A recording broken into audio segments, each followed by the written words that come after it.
The President of the Federal Republic of Nigeria wey be Bola Ahmed Tinubu, he don announce the gathering of a national youth conference to address the different challenges and opportunities wey dey face young people for inside the country. President Bola Ahmed Tinubu dey yarn dis one wen he dey address the nation for im second Independence Day broadcast and Nigeria 64th anniversary.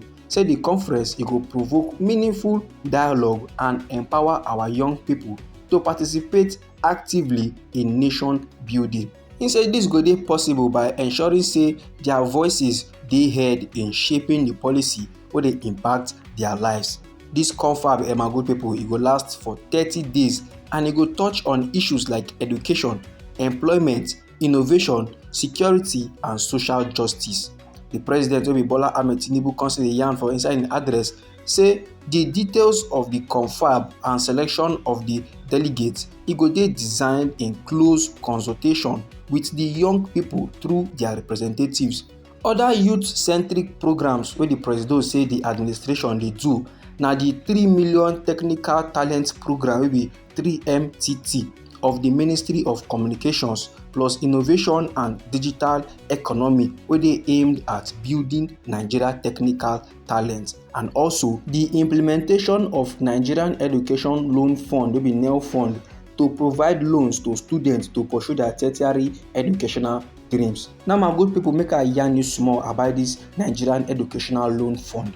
You know say education is the key, and many country people across we country Nigeria dey strive to acquire the key, but they dey jam one or two financial challenges.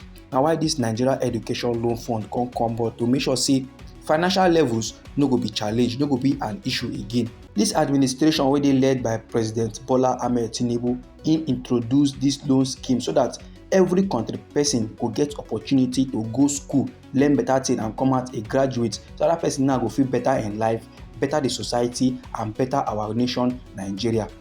Now back to the koko of the hour my good people. The administration led by President Bola Ahmed Tinubu, they still dey do some kind things for inside the country wey go make sure say country people dem dey alright. Dem talk say later this month they go launch the Renewed Hope Labour Employment and Empowerment Program, part of the efforts of the Federal Ministry of Labour and Employment to facilitate the creation of 2.5 million jobs directly and indirectly on an annual incremental basis. No be small matter my good people. The president wey be Bola Ahmed Tinubu in the yarn say government go soon announce all the beneficiaries of the national honours of this year wey be 2024, and he can confirm say the Senate President and the Chief Justice of the Federation they don get the honour of the Grand Commander of the Order of the Niger. Then the Deputy Senate President and Speaker of the House of Representatives then get the honour of Commander of the Order of the Federal Republic, while the Deputy Speaker of the House too they awarded Commander of the Order of the Ninth. No be small matter my good people. The broadcast of our president he also touch on the high cost of living for the country plus the economy and security. According to how Inte yarn am my good people, he say fellow country people, as in dey address us today wey be the first day of October, the Independence Day, he dey deeply aware of the struggles many of us dey go through. He dey deeply aware of the challenges wey many of us dey face for inside this our country Nigeria. He say in administration know say many of us dey struggle with rising cost of living and we dey search for meaningful employment, but he want to assure all of us say our voices are being heard. As our president wey him be Bola Ahmed Tinubu, he want to assure us say they are very much committed to finding sustainable solutions to reduce the suffering of the general public, and once again he want to plead with us for patience, make we do the calms sake of say the reforms wey he implement e don dey show positive signs, and last they don begin see lights at the end of the tunnel. No be small matter my good people. This one now dey come from the President of the Federal Republic of Nigeria wey be President Bola Ahmed Tinubu, and e no end there o. On top security matter, our president come dey yarn say this administration e don begin dey win the war on terror and banditry.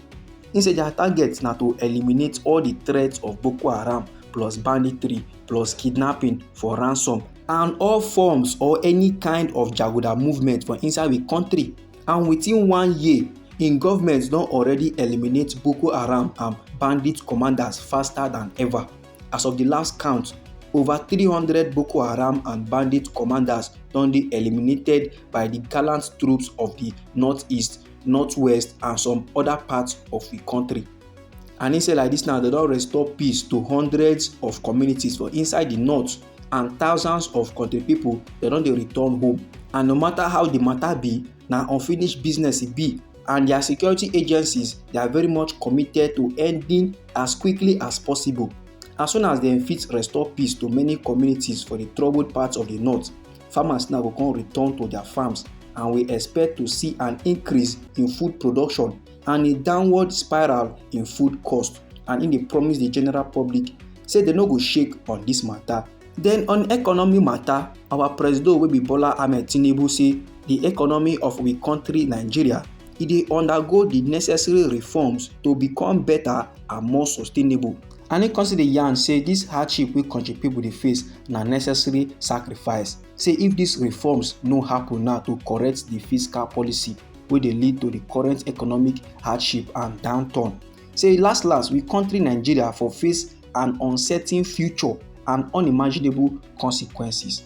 And according to him, he said the administration dey very much committed to free enterprise, free entry and free exit in investments while maintaining the sanctity and efficacy of our regulatory processes. And sake of these reforms wey in administration implement, the country Nigeria don attract foreign direct investment wey worth more than $30 billion in the last year. And he said they don clear the ways and means debt of over 30 trillion naira, and they don reduce the debt service ratio from 97% to 68%, and they don still manage to keep our foreign reserves at a $37 billion. Now I know say to many country people for inside the country Nigeria, all these ones na big grammar. They go like make our president go straight to the point, make him talk the things and things wey country people dey face, make him talk how he want to do that level. The ogbonge problem of high cost of living wey country people now dey face for inside the country Nigeria, especially for the areas of how food now e don too cost. Our president he come talk about that level. He say this palava now wey we dey face for inside the country na the same thing wey many countries dey face around the world. So this na global something, no be say na only our nation dey suffer am. But im dey assure us say they are doing the needful. They dey try their possible means to implement many measures wey go reduce the cost of living for inside the country Nigeria. All these my good people na the informate wey I wan share give the general public. Anyhow the thing be for body, feel free make you drop am inside our comment section. Now we be Anointed Lady TV. Now they give una legit information on the things and things wey dey sup for inside the country Nigeria.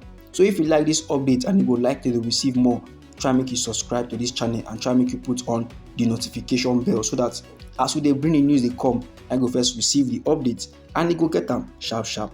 I dey come your side again my good people with another legitimate informate for you. Abeg, no go anywhere.